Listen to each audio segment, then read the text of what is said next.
Alright guys, so I'm going to be doing another video today. I'm uploading two actually, and this one, if you can read, which is how you got here, is going to be about keeping high humidity in enclosures.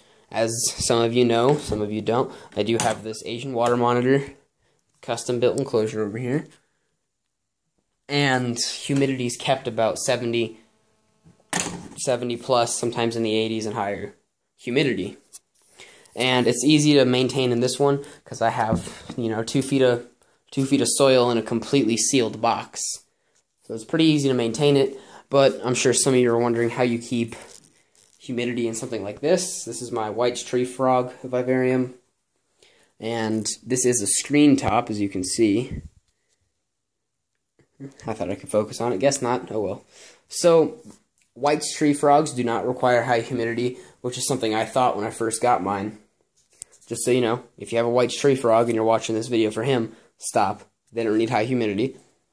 But one good way to keep it is to have soil in the cages. I love soil. This is actually a bioactive enclosure, all kinds of mosses, insects, and whatnot. There's actually a snail that lives in the water.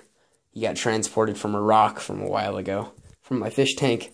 But what you would do to keep high humidity, this is something a lot of people know, but I was pretty surprised to find out that a whole bunch of people don't know, is you'll take packing tape and you'll lay it down, sticky side down, across the whole top, and then go take your top off, in my case comes off right here, and lay it sticky side up so the two sticky sides touch. Then trace your heat lamps, trace them out. Actually, hold on, back up. So you've got your tape right here. Now you're going to take some foil tape, which I happen to have right here. This is foil tape. Oh, I'm actually almost out. Cool. If you've ever set up a rack, this one happens to be empty, you use that foil tape right here to surround it because it's a good conductor of heat and it'll stay bonded. And so since these get hot, you're going to want to lay foil tape, just a couple strips right down there, trace this, cut that shape out, and now you'll be able to keep a little bit higher humidity because the top is actually sealed, and the only opening is going to be the lights themselves. And depending on your wattage of bulbs, those are going to suck humidity out of the cage anyway. Another method of doing it, which I'll show you with my purple albino reticulated python, is with foil, which works just as well. You can skip the step where you have to trace it out with heat tape. But I find with an enclosure like this that I'm looking at and I can see the top, I want it to be aesthetically pleasing, which I'll also talk about here in a second. But let me hop on top of the big cage here so I can show you what I did up there. Alright guys, so we're on top of the cages, and as you can see, it's just heat tape with a piece of foil. Super simple. And I also have just heat tape surrounding the opening to this one. That way, it creates a little bit of a seal, and like I said, heat tape can hold good temperatures. Like it's not going to melt on you. It's made for, this isn't heat tape, I'm sorry. Foil tape. So I'll go down and I'll show you something else I do. Already thought she'd say hi real quick. Another thing, if you're keeping animals like retics, ball pythons, etc., and you're keeping them on newspaper like I do, because he is a very beautiful snake, and I love bioactive setups. As you can tell, this is bioactive, that's bioactive, my scorpion's bioactive even.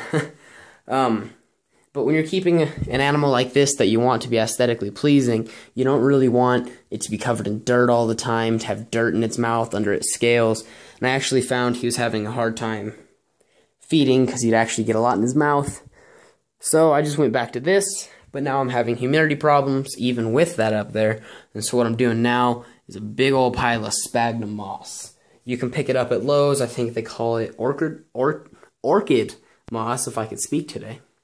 It's called orchid moss, and it'll run you about $3 for a big old bag. I was able to fill that big chunk over there,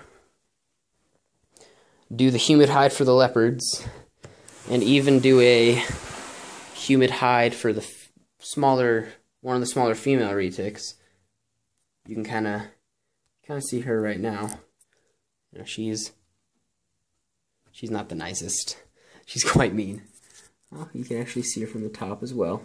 She has beautiful iridescence to her scales, great silver on the sides. Can't wait to breed her. That'll be fun. But tubs are easy to keep humidity up in if you have it set up right. So, hope this helped some of you guys out. I know I was having problems with humidity in the past, and then I found out about all this foil taping, double-sided tape, all kinds of stuff, and I figured I would share the wealth, considering I've known this for a while. Never told anybody. I just figured everyone knew. So thanks for watching, guys. If you enjoyed the video, hit that like button and subscribe. See you guys next time.